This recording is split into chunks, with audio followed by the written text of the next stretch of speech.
बूंदे लो हर बोलो के मुंह, हमने सुनी कहानी थी और खूब लड़ी मर्दानी हो तो झांसी वाली रानी थी। जी हाँ, हम उसी झांसी वाली रानी के गढ़ में आए हुए हैं, यानी झांसी जनपद।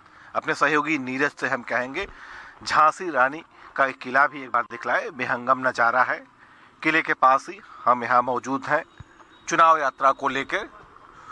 चुनाव यात्रा की बात करें तो यहाँ तीसरे चरण में चुनाव होने हैं और लगभग सभी पार्टियों ने अपने टिकट डिक्लेयर कर दिए हैं। यानी ये जो युद्ध है, चुनावी युद्ध, पूरी तरीके से अखाड़े में पहलवान आ गए हैं। और झांसी का क्या मुद्दा होगा, किस मुद्दे पे चुनाव लड़ा जाएगा, इन सब चीज़ों पे बात करेंगे हम आम जनता जनार्दन से। तो सबसे पहले हम बात करते हैं, चूँकि ये बुंदेलखंड का इलाका है, बुंदेलखंड का एक अलग मोर्चा यहाँ काम करता रहा है, अलग अलग मांगे करता रहा है, थोड़ी राजनीति से अलग सामाजिक सरोकारों से भी। तो आप बताइए, ये बुंदेलखंड इलाके में, ये रानी झांसी के इलाके में क्या कुछ मुद्दा इस बार प्रभावी रहेगा? 100% पृथक बुंदेलखंड राज्य निर्माण का मुद्दा इसलिए प्रभावी रहेगा क्योंकि 2014 के चुनाव में उमा भारती जी ने भगवान राम को साक्षी मानकर हम लोगों को आश्वासन दिया था, वादा किया था कि 3 साल के भीतर बुंदेलखंड बनवा दिया जाएगा। उन्हीं की बात को टोटो करते हुए राजनाथ सिंह जी ने कहा था, उमा जी हमारी बहन है, इनकी मांग को हम पूरा करेंगे। यही नरेंद्र मोदी जी झांसी बोल के गए थे। 7.5 साल हो गए, अभी तक इनकी कान पे जूं तक नहीं रेंगा है। अब बहुत हो चुका। सारी समस्याओं का एक इलाज और वो है बुंदेलखंड राज।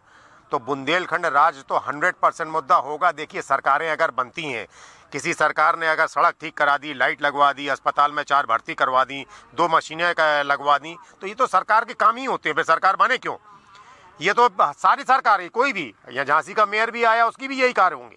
लेकिन हमारा कहना सिर्फ इतना सा है कि जो कहो वो करो, और अगर नहीं करो तो बुंदेलखंड की धरा को छोड़ दो। अब आपको हम लोगों ने प्रतिज्ञा ली है, तुम्हें राम को कॉल है, हम लोग हाथ में बंधन बांधने जा रहे हैं, तुम्हें राम को कॉल है।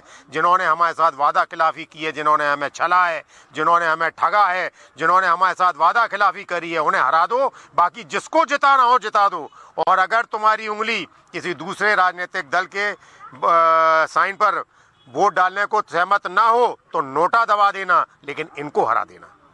यानी आपने कुल मिला के बात कही, वो एक पृथक अलग राज की बात, बुंदेलखंड राज की बात। क्या आपको लगता है कि अब भी बुंदेलखंड अलग राज्य की मांग उतनी प्रभावी है? लोग सड़क, बिजली, पानी, मुफ्त राशन, इन सब चीज़ों में उलझे हैं। तो कितना लोगों को याद है अब कि अलग राज्य भी बुंदेलखंड मांग रहा है? ऐसा है कि बीजेपी ने सिर्फ छलावा किया है। जी 5 किलो गेहूँ देने 15 लाख रुपए कहाँ चलेगा? जो 15 लाख की कही थी, 15 लाख डालेंगे। इनको 5 रुपए गेहूँ और चावल में उलझा दिया पब्लिक को इन्हें। तो पब्लिक भी तो वही चाहती है। पब्लिक नहीं चाहती, पब्लिक को तो बेवकूफ़ बना दिया गया है बीजेपी के द्वारा। और जैसे आज हमारे माननीय अखिलेश यादव जी हैं, वो तो उनने रोक लगा दी, नहीं तो भारतीय जनता पार्टी के 403 विधायक, 325 जो थे, सब समाजवादी पार्टी में शामिल हो जाते। चलिए, मान लीजिए शामिल हो जाते हैं, हाँ, तो फिर टिकट किसको देते हैं? अपने को देते हैं कि परायों को देते हैं? वो राष्ट्रीय अध्यक्ष जी तय करते किसको हमें टिकट देना। लेकिन 325 की 25 चले जाते अगर दरवाजे खुले रहते तो। चले जाते, लेकिन लौट के भी आ जाते। जी, आप बताइए, क्या लगता है, क्या मुद्दा रहेगा? लोग परेशान हैं गरीबी से, बेरोजगारी से, महंगाई से, महिलाओं पे हो रहे अत्याचार से। नौजवान आज बुरी तरीके से बेरोजगार हो गया है। और हम ये कह सकते हैं कि आने वाले समय में जब 20 फरवरी को यहाँ पर बुंदेलखंड और विशेष तौर पे झांसी में मतदान होगा, तो उस दिन लोग बाग समाजवादी पार्टी के पक्ष में मतदान करेंगे। वो इसलिए भी करेंगे कि लोगों को उम्मीद और भरोसा है अखिलेश यादव जी के ऊपर। इसलिए अखिलेश यादव जी की लोग सरकार बनाना चाहते हैं। आपने देखा है भारतीय जनता पार्टी के समय में किस तरीके से लोगों को, जब ये कोविड बीमारी आई, किस तरीके से लोग रोड पे नंगे पैर चले और महिलाओं जो स्थिति रही। ये तो सामान्य बात। एक मिनट, हम रोकना चाहेंगे क्योंकि हम बुंदेलखंड में हैं। यहाँ बुंदेलखंड आप सुनना ही नहीं चाहते। आप बताइए, हम सवाल उनका आपसे, चूंकि उन्होंने सुनना नहीं चाहा। हम एक अलग राज्य का जो मुद्दा है जी, बहुत प्रभावी नहीं रह गया है। बेशक कोई ज़्यादा प्रभावी नहीं है। ये हमारा मुद्दा नहीं है, ना हम लोग इसके पक्ष में है कि राज्यवाद की बात है। पहले पब्लिक के सामने आज रोजी रोटी का सवाल है। महंगाई की वजह से लोग जो है परेशान हैं, बेरोज़गार घूम रहे हैं, रोज़गार नहीं है नौजवानों को, पढ़ाई इतनी महंगी हो गई कि शिक्षा नहीं ले पा रहे हैं, स्वास्थ्य इतना, दवाएं महंगी हो गई, अस्पताल महंगे हैं। तो ये सब जो प्राथमिक बेसिक मुद्दे हैं पब्लिक के, ये इन पर जनता का फोकस है और इस पर मतदान होगा। आपके पीछे कुछ युवा हैं, बताइए युवाओं का फोकस किस बात पे रहेगा? युवाओं का फोकस इस बात पर रहेगा कि आज उत्तर प्रदेश में चरम पर बेरोजगारी है, युवा परेशान हैं। देख रहा कि 5 साल में एक भी भर्तियां नहीं निकली हैं, तो युवा इस बार भर्तियां तो निकली है, ये बात अलग है कि परिणाम नहीं निकला। भर्ती निकली है लेकिन उनमें पेपर लीक हो गए हैं, परीक्षा दिए, वही मैंने कहा कि परिणाम नहीं आया, भर्तियां तो नहीं उस जिस हिसाब से भर्तियां निकलनी चाहिए तो उस हिसाब से भर्तियां नहीं निकली घोटाला है, है, बहुत बड़ा घोटाला। जी आप लोग बताएं क्या मुद्दे रहेंगे? मैं तो सबसे एक शेर के साथ अपनी पूरी 4 लाइनों में शेर कहूँगा। त्राही त्राही कर रही जनता एक अंतिम एहसान करो, त्राही त्राही कर रही जनता एक अंतिम एहसान करो, योगी जी छोड़ के उत्तर प्रदेश अब गोरखपुर प्रस्थान करो। शेरो शायरी में बात अपनी खत्म कर दी। बुंदेलखंड में तो सब बढ़िया है। हमें एक बात समझ में नहीं आ रही कि बेरोजगारी बेरोजगारी बेरोजगारी बेरोजगारी तो ऐसा है का बा समय में कितनी बेरोजगारी है, बा को तो कौन ध्यान ही नहीं दो। अब कहा है कि फर्जी नौकरी नहीं लग रही लोगन की, इतने भी लेखपाल भर्ती वहीं, मास्टरन की भर्ती वहीं, सब में पैसा चलो 10 लाख 15 लाख जने अबे ABCD भी नहीं लिखे आ रहे, बिना नौकरी नहीं जा रही। आज बेरोजगार, आज पैसा है कोई पैसा नहीं, आज पैसा जहाँ से नहीं चल रहा कि बाबा की सरकार है, ठीक है। योगी जी ने कौशना पैसा लो, हाँ नौकरी निकली। अब का पेपर लीक कौन, सुनो सुनो सुनो सुनो बात सुनो। अभी सपा के जिला अध्यक्ष जी बता रहे थे कि बुंदेलखंड सूखा है, स्वाभाविक सूखा हुआ करता था। बुंदेलखंड राज्य के लिए माननीय प्रधानमंत्री नरेंद्र मोदी जी, मुख्यमंत्री योगी जी ने दिल्ली में बैठ के बुंदेलखंड विकास बोर्ड का गठन किया। आज बुंदेलखंड विकास बोर्ड के बनने से उत्तर प्रदेश में तमाम प्रकार के विकास कार्य पूर्ण हुए हैं। बुंदेलखंड विकास बोर्ड का गठन किया। आज बुंदेलखंड विकास बोर्ड के गठन करने से उत्तर प्रदेश में बुंदेलखंड अपने आप में स्थापित हुआ है। केंद्र में बैठी हुई सरकार बुंदेलखंड में डिफेंस कॉरिडोर लेके आई है। आप लोग तो बड़े लिखे लोग हैं, मीडिया के लोग हैं, सभी को मालूम है बुंदेलखंड विकास बोर्ड जमीन पे उतर चुका है।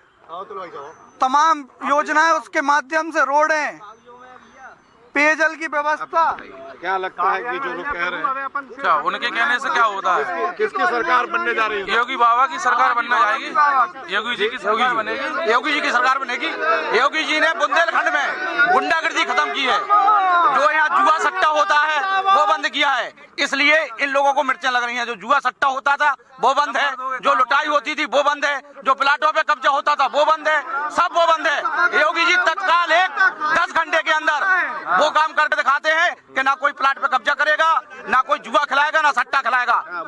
भाई साहब इन लोगों को केवल बहस करना आता है, केवल दमंगियाई से, गुंडियाई से, चाहे प्लॉट पे कब्जा हो, चाहे किसी की जमीन पे कब्जा हो या सरकारी थाने में दलाली हो, वो आज तक इन्होंने किया है, वही आगे करना चाहते हैं। कोई विकास आज तक कभी किया है? विकास की कोई बात इन्होंने की है? बुंदेलखंड में क्या नहीं हुआ?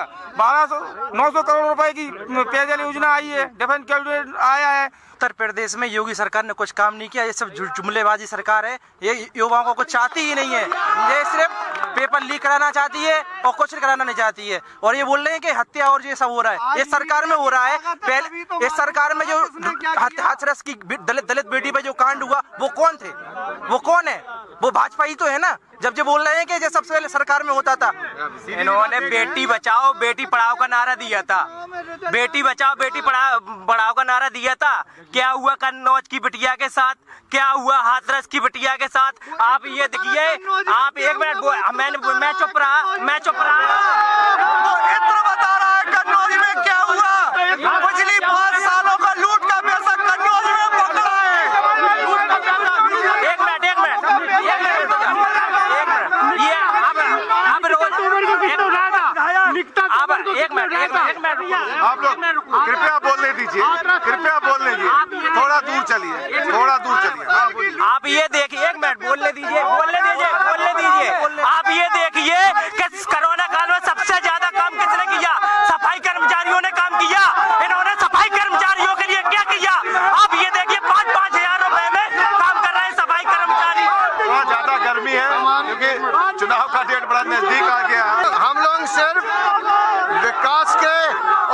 अमन शांति के और कानून व्यवस्था के मुद्दे पे चुनाव लड़ रहे हैं। ये आम पब्लिक जानती होगी कि ये वही झांसी है जहाँ कितने हमारा बीकेडी चौराहा है, जहाँ अग्निकांड हुआ करते थे, यही वो किला है जहाँ कितने बलात्कार हुआ करते थे। ये लोग तो आरोप लगाना जानते हैं। ये लोग 300 करोड़, ये करोड़ों रुपए कह रहे हैं कि खर्च हो गया गोरखनाथ में। जब इन लोगों ने सफाई में नाच कराया तब करोड़ों रुपए खर्च नहीं हुआ। तो इनके पास करोड़ों रुपए की जायदादें हैं, कहाँ से आ रहा है ये पैसा? अभी हाल ही में देखिए ये शिक्षा भर्ती के लिए नोटिस है। बताइए भाई अपनी बात। जी 69,000 शिक्षक भर्ती का है, जो मंत्री जी ने खुद एक्सेप्ट किया है कि घोटाला हुआ है। अब ये घोटाला होने के बाद ओबीसी एससी किसी जगह से सारे बीजेपी छोड़ के जा रहे हैं। आप देख रहे हैं ये वाकई वीरों की धरती है, रानी झांसी की धरती है। मैं अपनी झांसी में नहीं दे सकती, उन्होंने कहा था, और ये लोग भी अपनी सत्ता दूसरे को जल्दी थोड़े ही दे सकते हैं। आप देख सकते हैं हम बात मुद्दों की करने आए हैं, लेकिन एक तरफ अखिलेश यादव के समर्थक हैं, एक तरफ योगी आदित्यनाथ के समर्थक हैं। तो हालत ये है कि अपने मुद्दों को भी नहीं कर रहे हैं और उलझ के रह गए। आप बने रहिए भारत समाचार पे, फिर मिलेंगे किसी अन्य विधानसभा में तमाम नए मुद्दों के साथ। धन्यवाद। 2022 के विधान